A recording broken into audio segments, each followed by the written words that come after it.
Hi everyone, this is Teacher Jane of Teach Talk, where learning is fun and easy. If this is your first time watching our videos, don't forget to subscribe and click that bell button so you'll get notified on our next videos.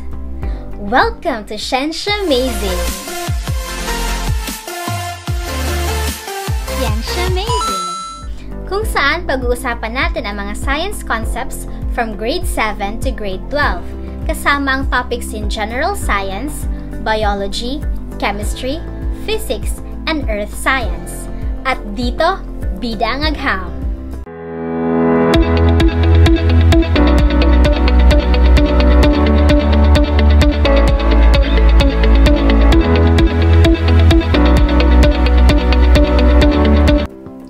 Our topic for today is about fungi. Let's have another trivia! Alam niyo ba na ang super mushrooms na makikita sa Super Mario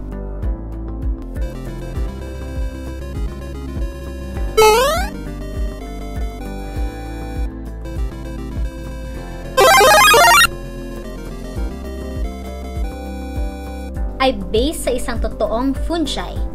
It is based on Amanita muscaria.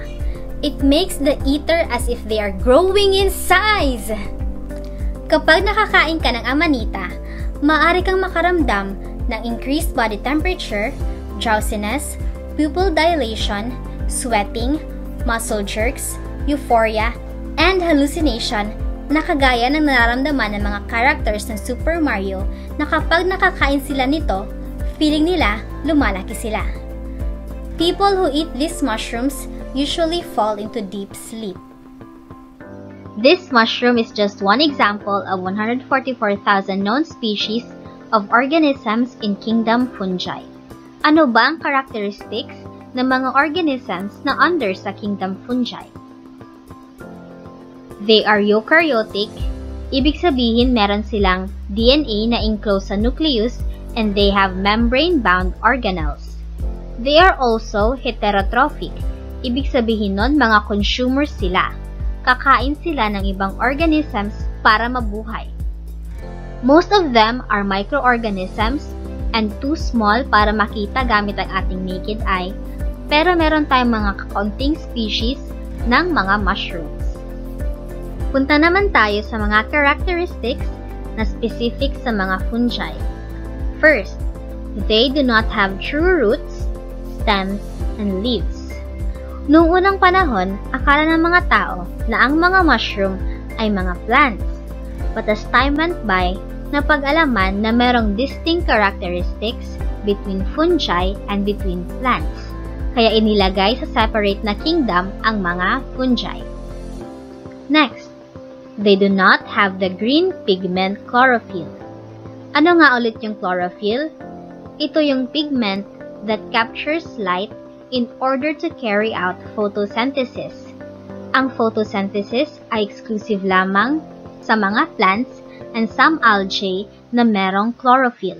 At dahil hindi nga plants ang fungi, hindi sila makakapag-carry out ng photosynthesis at wala silang chlorophyll. Third, their cell walls contain chitin.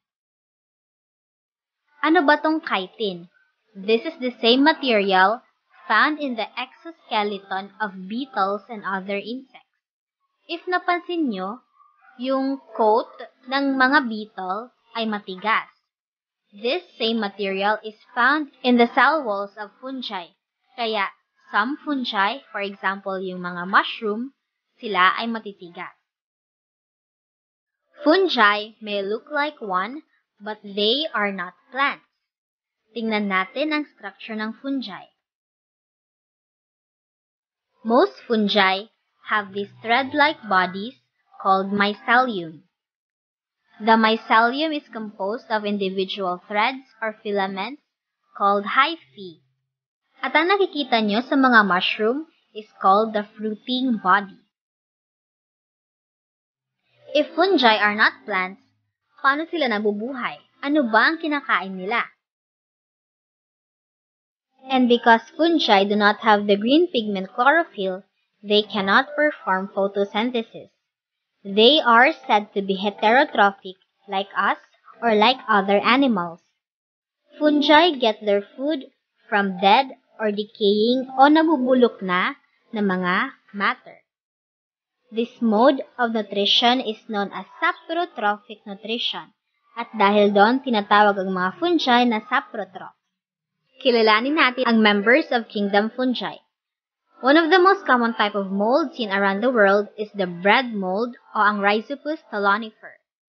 Pwede silang maging whitish, greenish, or blackish in color. They can grow on different types of bread and on soft fruits like bananas, strawberries, apples, and grapes. Yung mga black na yan, yung parang iba yung color sa mga bread at tinapay, yan ang black bread mold. Bakit daw mabilis silang nagsispread? Dahil yung mga spores nila ay airborne. Kaya pag iniwan yung tinapay sa table, pwede siyang magka-molds through time. Meron din tayong members sa kingdom fungi na single-celled at isa siyang microorganism. It cannot be seen using our naked eye. This is the baker's yeast o ang Saccharomyces cerevisiae. These are single-celled microorganisms that can carry out fermentation. Ano ba ang process ng fermentation? We will have a separate video all about fermentation, but for now, ang pinaka-essence ng fermentation is converting sugar and starch into carbon dioxide and alcohol, at mahalaga ito as one of the materials that we use to bake bread. Another member of kingdom fungi ay ang pinaka-common na mushrooms. Makikita natin sila kahit saan dahil kapansin-pansin ang kanilang umbrella-like structure called the fruiting bodies. Ano ba ang ibig sabihin ng fruiting bodies? Ibig sabihin nito, ito ay ang mga organs na nagko-contain ng spores, which are used during the reproductive cycle of the fungi. For example, yung picture na nakikita ninyo is an Amanita verna, which is actually a poisonous mushroom. Another poisonous mushroom is the Amanita muscaria, which is a mushroom with bright yellow to orange-red cap, na meron siyang powdery scale sa taas para siyang yellow na mga dots, which is actually harmful to humans at nagkakos ng hallucinations. Aside from those harmful mushrooms, meron din naman tayong mga mushrooms which is used as source of food. Ginagamit to sa mga soups at panghalo sa iba't ibang uri ng pagkain. Ang mushroom na ito ay ang Agaricus bisporus. It is an edible basidiomycete mushroom. Aside from those organisms mentioned, we also have other fungi. For example, we have boletes, morels, puffballs, corals, and earth star. They may look like plants at maaari siyang maging confusing para sa atin, but when you see closely, they're actually not plants and in fact, they belong to kingdom fungi. How do fungi affect us? What benefits do we get from them? And how do they harm us? Why are fungi important? Ang pinakamahalagang role ng fungi sa ating mundo is maintaining the balance of life in the biosphere. These fungi act as decomposers of dead materials and organic waste. Ibinabalik nila ang mga substances like water, carbon dioxide, and minerals to the environment para magamit ito ng plants and other organisms for their growth and development. Fungi, along with bacteria and slime molds, are the principal decomposers of the biosphere. May mga fungi din tayo like mushrooms which are used as edible food source. Mushrooms are used hindi dahil very nutritious sila, kundi dahil nagpapalasa sila sa isang uri ng pagkain. Some fungi are very important organisms in food production. For instance, yeast is used in bakeries to allow bread and cake to rise. Most breads and some baked goods such as muffins, biscuits, croissants, or cinnamon rolls are made with yeast. Isa pang importance ng fungi is its value in medicine as a source of antibiotics. For example, penicillin was discovered by Alexander Fleming as an antibiotic to Staphylococcus aureus. Ano ba ang na-observe at na-discover ni Fleming? Let's find out! Fleming accidentally observed that these molds, which were Penicillium notatum, inhibited o pinigilan ang pagdami ng Staphylococcus aureus. Mula sa incident na yon, nag-mass produce ang Penicillium notatum at tinawag ang drug made from this as penicillin, which cured a lot of diseases during that time. It was then known as the miracle drug and it changed the face of medicine today. Kung meron mang hindi ka nais-nais sa fungi, ito ay ang kanyang harmful effects. This is caused by the disease-producing or pathogenic na types ng fungi. There are several pathogenic fungi, including those na nagkakos ng athlete's foot, ringworms, and scalp infections. It's quiz time! I will give you 3 minutes to answer some questions about our topic on fungi. After 3 minutes, you will check if your answers are correct.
Let's see if your answers are correct.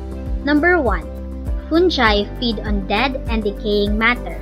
Therefore, they are blank. They grow and develop by saprotrophic nutrition and are called saprophytes. Number 2. It is a component of the cell wall of fungi. Component din to ng exoskeleton ng beetles, ng mga cockroaches, and other insects. It is called chitin. Number 3. Most fungi have thread-like bodies known as blank. It is called mycelium, yung parang mass ng mga sinulid na makikita natin sa structure ng fungi. Number 4, it was known as the miracle drug because it cured a lot of diseases noong unang panahon. The name is penicillin.